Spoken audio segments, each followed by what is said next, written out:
because Yeah. the U.S. government just classified it a strategic metal and or a critical mineral. China is now massively curtailing exports. The exchanges are bleeding silver every single month, including the COMEX, and the LBMA, which is in backwardation, meaning there's more demand for the bars than there are for the contracts right now. This is structural, and it's getting worse.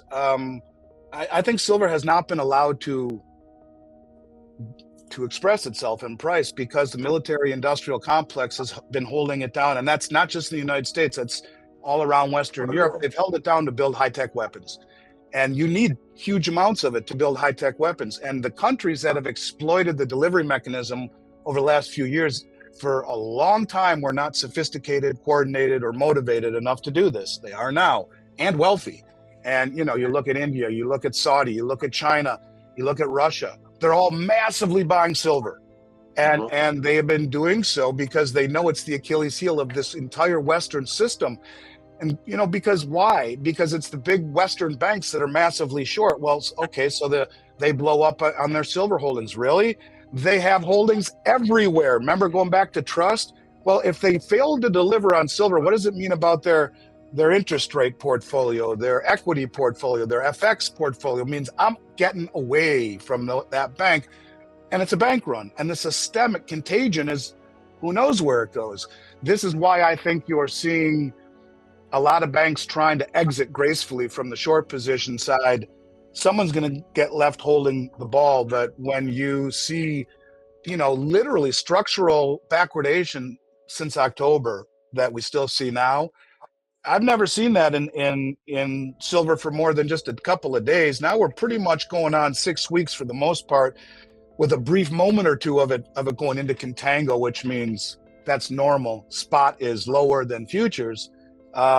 It's signaling that there is great tightness and stress in the industry. And you can see the exact same thing with SLV, where to borrow the shares, it had gone up to 20% borrow rate. Well, who's going? And you would borrow them in order to cover, right? Because you can short SLV too, which has the same effect. And if no one is lending the shares, there were zero to buy last month, zero across the globe. And if you could find them, the rates were at 20%. The lease rates to buy bars or to borrow bars from the LBMA went up 200% at the same time during the last delivery cycle. Are we going to see that again now? I don't know. We'll find out in 7 days how many of these contracts stand for delivery on the 28th of November. It should be a very interesting day to see just how many stand for delivery. I'm expecting a lot. I think silver, look, Bank of America said $67 next year is their target.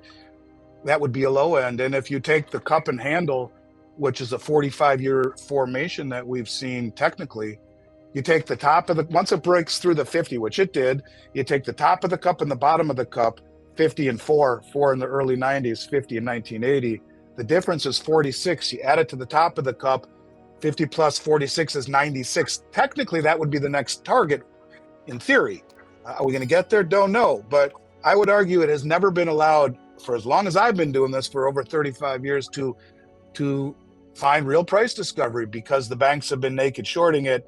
But now they are challenged by countries and institutions and sophistication that it never had challenged before.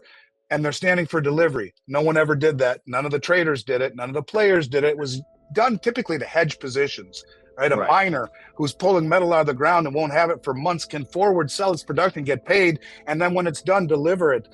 That's typically what it's used for, right? To hedge exposure. Now they're saying, yeah, you know what? We're going to stand for delivery instead. And the heat's getting turned up quite a bit. So yeah, I would expect silver to, I would call it the value of a generation. And I say that with as much sincerity as I can give you. This is not about telling people to buy silver from Miles Franklin. Sure, I hope you do. But I'm telling you, buy it no matter where you buy it from, and get it in your possession, because the biggest money in the world is making an overt attempt to do just that. Don't do what the talking heads say. Do what the biggest money in the world is doing, and get it in your possession. Fiat currencies inherently are all meant to die, and the dollar is one of them, and it's being inflated away to worthlessness. I mean, it truly is. Like I said, in the 6 weeks that the government was closed, they added 500 billion in debt. And the last trillion was in debt was accumulated in 71 days. It took over 200 years to do the first trillion. And now we're doing it in literally 2.5 months. It's accelerating. And when you realize that a trillion seconds ago was 31,688 years ago, that's a problem. When you realize that the US now has a record 18.6 trillion in household debt, up 60% over the last decade, where auto loan delinquencies are at their highest level in 15 years. Subprime auto delinquencies are their highest level in 31 years. Student loan delinquencies at an all-time high. Credit card delinquencies, the highest in 14 years. In October, 36,766 foreclosure filings. People getting kicked out of their homes. That's 3% higher than the previous month, 19% higher than the same time last year. The economy's in trouble. We talked about the bank. We've talked about all this stuff. You don't buy gold and silver to become wealthy. You buy it because it is wealth that has outlived 2 world wars, the German hyperinflation, the Great Depression, every pandemic, everything. And that's why you own it. And I think it's time for people to understand that it's time to think outside the box. As Rick Rule, I'll leave you with this, says, if you are not a contrarian, you're destined to be a victim. And if you save in dollars, you're destined to go broke. So it's about assets. He who owns assets is called the Cantillon effect. He who owns asset wins. And that's what I would tell people to do. Don't save in dollars, save in assets, even if it's an ounce of silver, an ounce of gold, whether it be Bitcoin, whatever assets mean to you, it's better than keeping it in dollars, which are really just being destroyed in value through irresponsible fiscal and monetary policy. There's a pattern every time. It starts with governments overspending, like the Romans, like we are. They borrow to cover the gap, or they debase the coins, they cut them smaller, they take the metal out. Michelle McCory just did an interesting deal on our channel about pennies and what it really means, how they're taking the penny out. But it's more interesting. Watch it. It's a short one. Talks about this. But then after that, central banks print to keep it all going. We see that. The currency weakens. We're seeing that. The insiders move to hard assets. We're seeing that. The middle class gets crushed. We're seeing that. The system resets as its mathematics would demand it.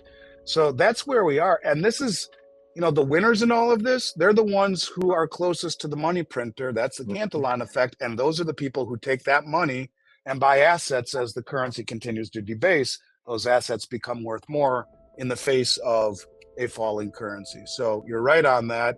And it's the same pattern every single time. I'll say this.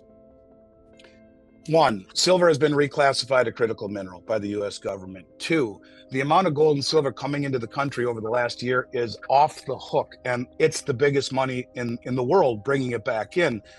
3, you have the Treasury Secretary, a self-proclaimed gold bug. You have Judy Shelton saying they're going to peg gold to the Treasury market. I could keep on going, but I'll just simply say this. When the central banks have been front running this for the last 5-6 years, I think that moving out into the future, you're going to see gold and silver much higher than people think possible, because it is going to be reintegrated into the system. In the BRICS, they're using it as a settlement system. In fact, I've talked a lot about mBridge, the cross-border payment system that allows countries to trade with one another free from SWIFT intervention. The first trade happened yesterday, I want to say, where it is now fully optimized, where the central bank from the UAE traded with the central bank of China.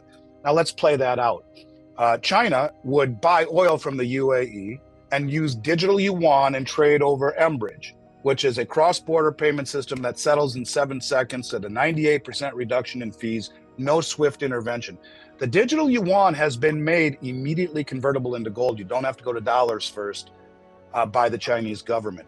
They are building, the Shanghai Gold Exchange is building a series of multi-jurisdictional vaults all around the Belt Road Initiative for this purpose. The first one was completed in Hong Kong.